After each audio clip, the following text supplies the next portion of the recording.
Hello and welcome to North Country Matters. My name is Donna Seymour. I'm a member of the St. Lawrence County League of Women Voters, one of the civic partners for our show. Today we have two people from the County Board of Health Department in the studio with us to talk to us about emergency preparedness. We want to welcome today Dana McGuire, who is the St. Lawrence County Health Director, and she's been a guest on the show before. And Jenesse Watson is the newly hired Emergency Preparedness Coordinator for St. Lawrence County Public Health. Welcome to you both, and thank you for coming in today. Thank you, Donna. You're welcome. So since 2004, in September has been designated as the National Emergency Preparedness Month, and the 2019 theme is Prepared, Not Scared. Where you live often determines the kinds of threats that you might face during a natural disaster or even a man-made disaster. But it's important to understand that no place is completely safe, and you can have something happen at any time of the year, no matter where you are. It might surprise people to learn that New York is number 6 on the list of states most likely to experience disaster. Since 1953, there have been 96 declared disasters in the state, and these have included floods, blizzards, tornadoes, fires, ice storms, a 2002 earthquake that wrecked roads and chimneys, and a dozen hurricanes, the most recent of which was Hurricane Sandy in 2012. The only states who are more likely to have natural disasters are Florida, the state of Washington, Oklahoma, Texas, and California.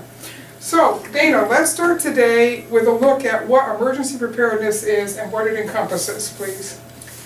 So the emergency preparedness is really trying just to identify the resources that you need, and prior to something happening, it's trying to plan for how would we use those resources, should we need them. It's working with the community and partners just to educate them. And then lastly, I had one more point I wanted to say, is just trying to practice mock drills so that we can try to be just as ready as we need to be. Okay, right. And that practicing and having plans is what takes away the panic. And when you don't panic, it's a whole lot easier to handle a crisis, isn't it? Definitely, So, Jenesse, you've been on the job since the middle of August. What's your background in this particular area? Well, I've worked in public health for numerous years now. Most of my focus was in health education, so that's really come over to the other side of things and really trying to help people prepare for an emergency. Before I worked in public health, I was a lakefront and poolside lifeguard for numerous years. So the need for having an emergency preparedness plan in place to make sure that we can ensure the safety of our patrons was really our #1 priority. I also have a lot of family and friends who are first responders, so it's always nice to be able to help out the community to be safer in those emergencies. Yes, and our first responders are the people that we always look to when something happens, and what happens can be a very broad range of things. We know that emergency responses to disaster cover a wide area of responsibility.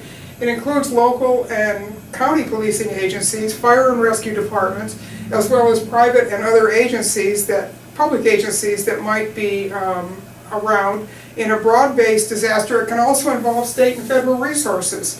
So, Dana, how does the Public Health Department fit into this matrix of response? What is your department role and your impact in terms of responding to disaster or emergency?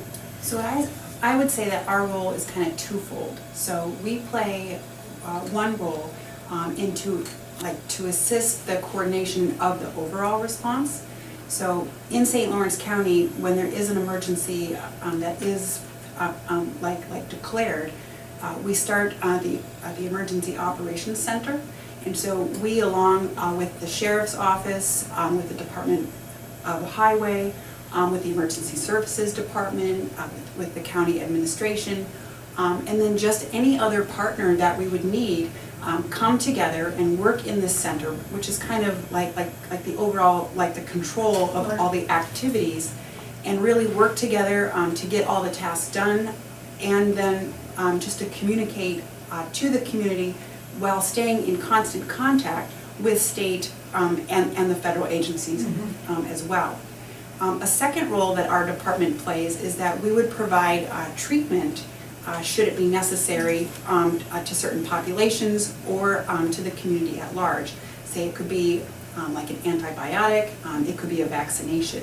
So we set up certain locations so we can provide those things to the community. Okay. Yeah, and that command and control is really critical because the flow of information is what makes response happen in a way that actually mitigates, doesn't it? Yes, and it's making sure that all the parts kind of know what's going on.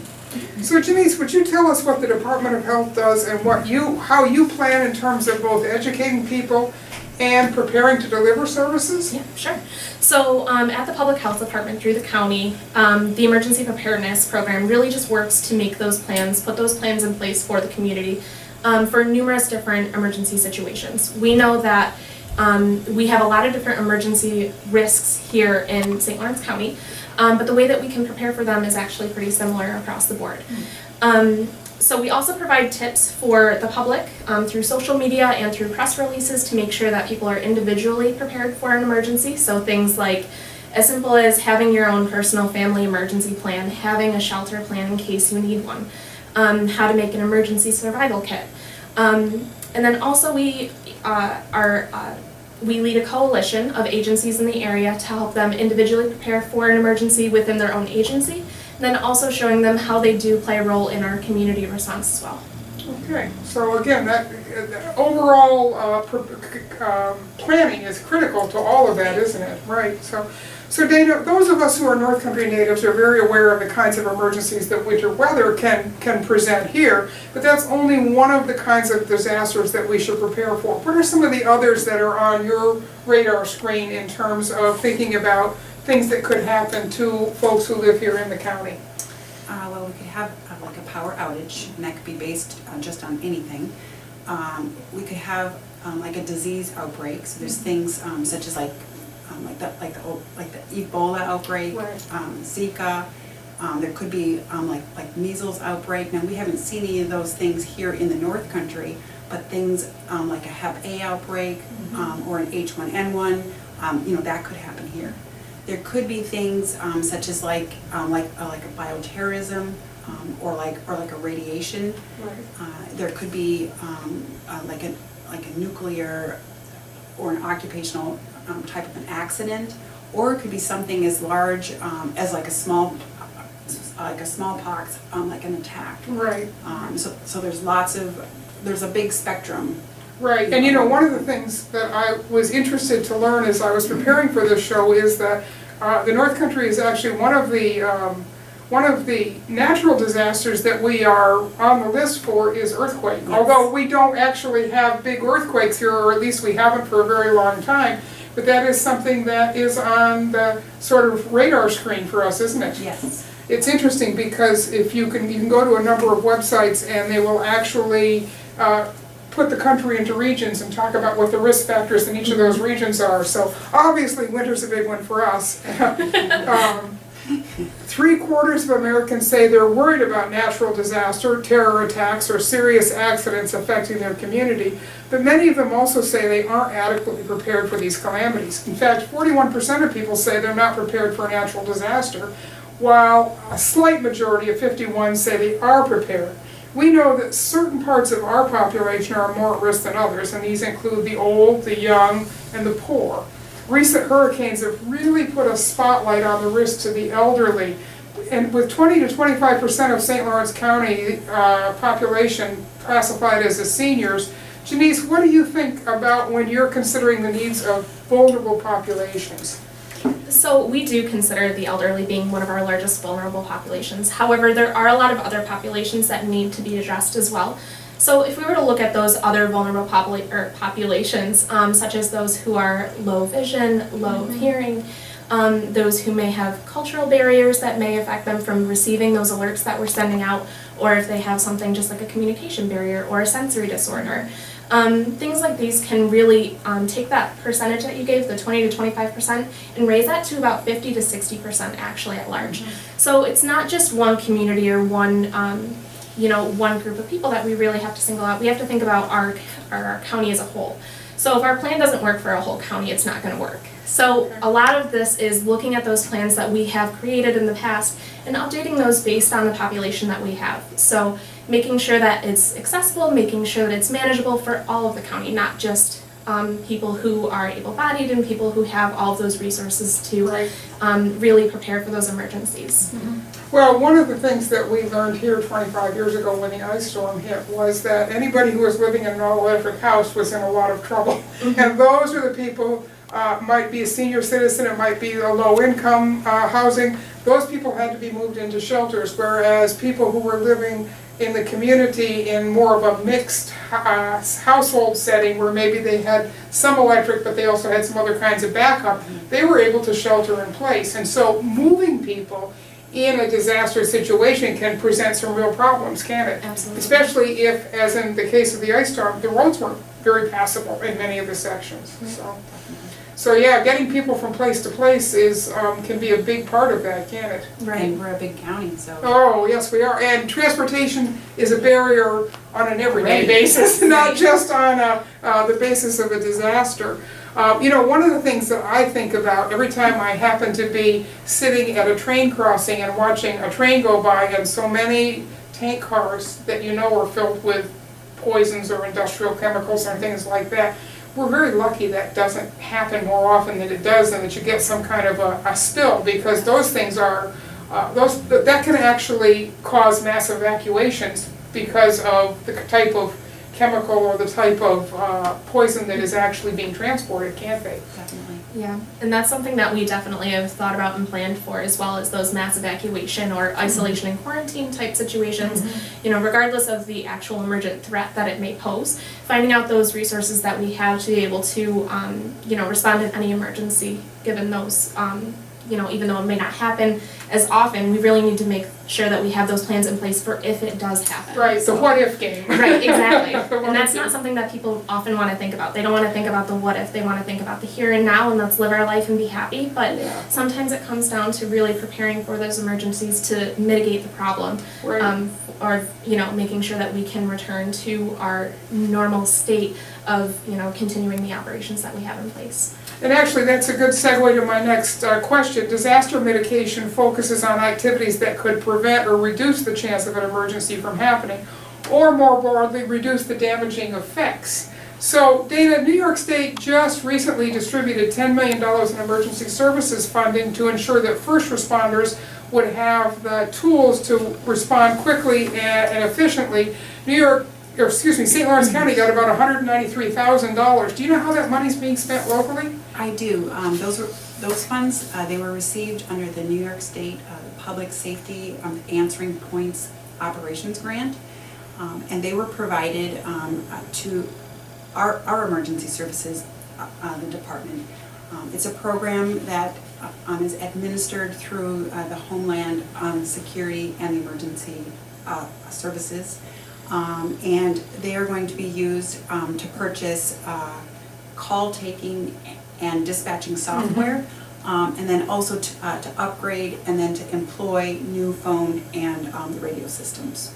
Okay, because I remember during the ice storm, my son, who was a lifeguard, he was volunteering at the SUNY Potsdam gym, which was a 3,000 person shelter at that time, and there was one working phone line in that building, and of course that was in the control and command center, and 3,000 people all thought they needed to be talking on the phone, so that was a huge issue at the time, and they got through that situation okay, but clearly communication is a huge problem, and it isn't just always emergency personnel, but people were worried about family members and being able to get the word out that they were safe or they weren't safe or they needed something. And that's a huge task, isn't it? Is to replace normal communications in an emergency, which may be very, very tight and very limited in space. But you know, there has to be ways to do that. I can remember about day 4 when the local radio station came back on the air and how important a lifelink that was, to hear familiar voices giving us an update about what was going on, because other than that it was all word of mouth and street to street. So those are things that can really make a bad situation worse, is when you really can't find out what's going on. Okay? So those communication tools are critical. Yeah, one note about communication while we're talking about it. There's something that we've talked about often in trying to put out this information. If you're trying to get in contact with a family member, a friend during an emergent situation, it's always better to try texting first than it is to try a call.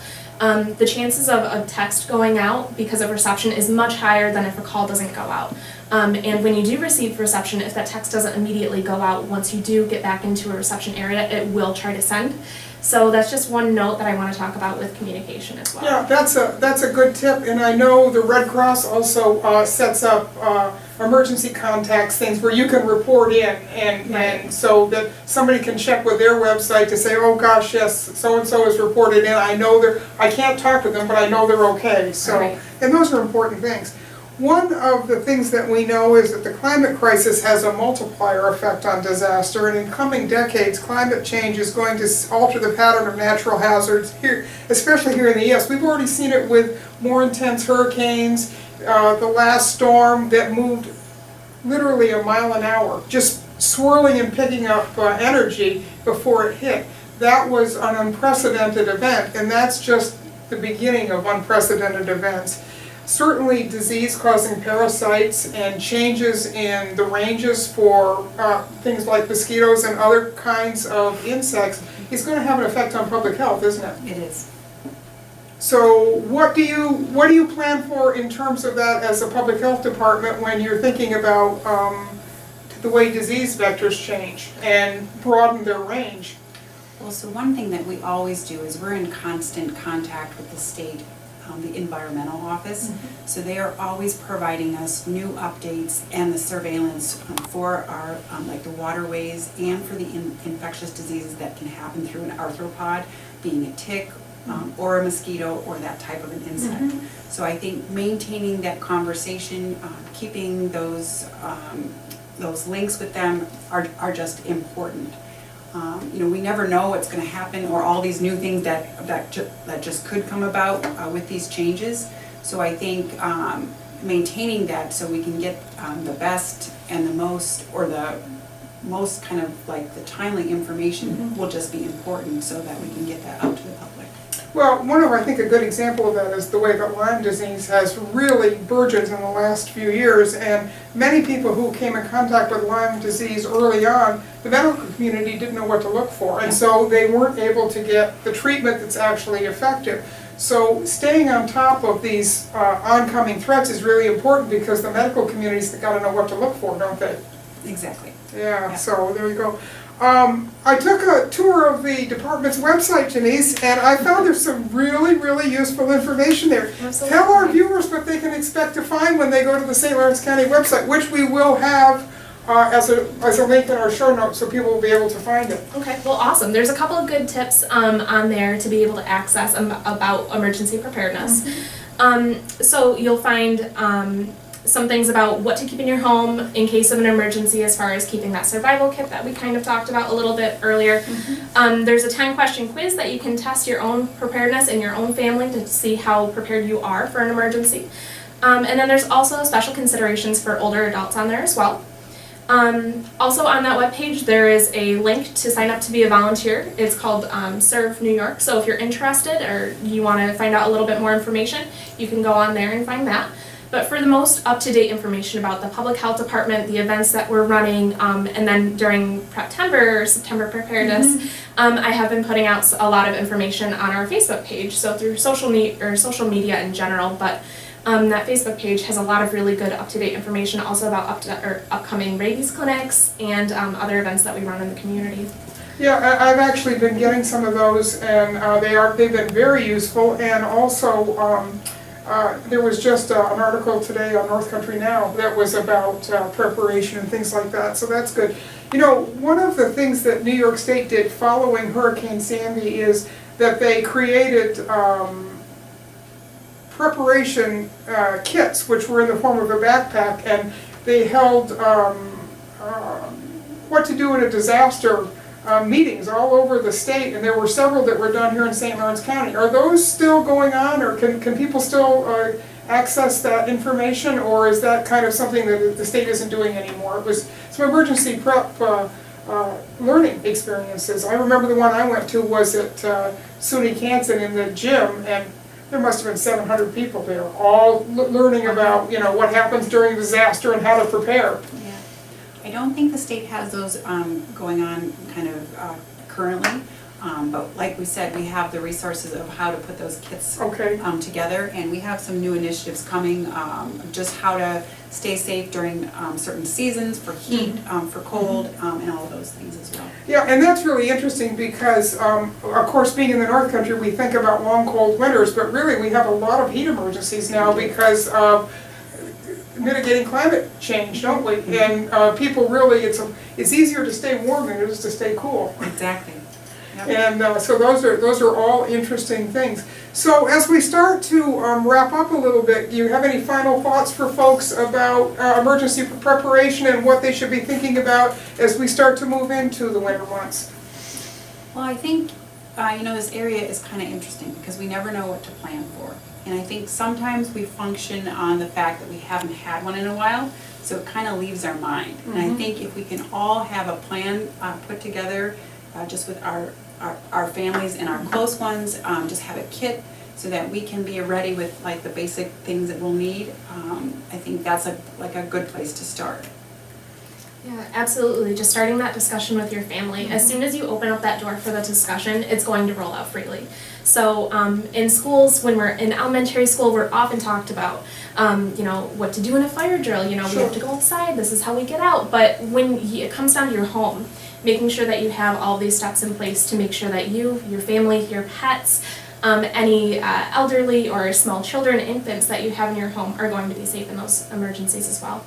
And you know, you mentioned a good thing there when you talked about pets, because that's often a missing link, isn't it? If someone has to evacuate and go to a shelter, often there isn't a place for the pet at that shelter, and so having thought ahead about what you're going to do for your pets is a good thing, because then you're not worried about what's going on, or you're not tempted to stay in an unsafe situation because you don't know what to do with a pet. So that's an important consideration as you make that family plan, because not all of your family members have 2 feet. Yes. Well, and then the other thing is you make that plan, but then don't just put it on a shelf. Right. Make sure to keep it updated and to practice it so that each member knows what to do in the situation. You know, and I think another good tip is that, particularly if you have young kids, your kids are not always going to be in the same Stage? They're not in the same stage. They're also not going to be in the same place. They're going to move from school to school. They may be, you know, something could happen and somebody's away at a sports game. So how do you make sure you can get, you know, they need to think about how to get home and get in contact. And so emergency numbers. And you know, another thing that I think we ought to take just a second to talk about is having an emergency supply of medication on hand, because that's one thing that you can run out of very quickly if you haven't planned ahead, isn't it? Yes. I've heard there has been some discussion about insurance companies not wanting to give medications, and I've heard that people have used that as an excuse to not have, you know, X amount of that medication on hand. But there is a way that you can not overlap your medication, but have an extra couple of days on hand, which can really be helpful in those types of an event. So if you can't get to the pharmacy, or if there is a big emergency like up here with our snow, and you can't get to that pharmacy, or you know, you can't leave the house because of a power outage or whatnot, talk to your pharmacist, talk to your doctor, and figure out what the best way would be to get that medication. Not only having it on hand, but also having that medical information in a safe place that you can access it readily. So if you have any allergies, if you have any other medical considerations, assistive devices, not just medication alone, but think about your medical outlook as a whole. Having that on hand is definitely, you know, something that you should have in that emergency. Right, because without it, and especially if you're not able to communicate, no one is going to know that you're allergic to something unless there's something that is with you that will give the medical personnel that information. And we always think that we're going to be able to talk and explain what's going on, but that isn't always the case, is it? So, well, this has been a really interesting conversation. being prepared really is having a plan, is having emergency food and water and medication on hand. If you need to be shelter in place, you need one set of particular things. If you have to evacuate, you need another set of particular things. And so it's good to be planned for both emergencies, isn't it? Exactly. So, because you can't always stay at home. And sometimes you don't want to. If you're all electric and there's no power, you need to be somewhere else where you're safe. So here's a great rule of thumb. When it comes to preparing for crisis, it's far better to be a year early than a day late. So thank you both for coming in. This has been really interesting. There's so much about what the county public health department covers that we can do a lot of shows just on the stuff that you alone are responsible for and what your staff handles. So I thank you both for coming in.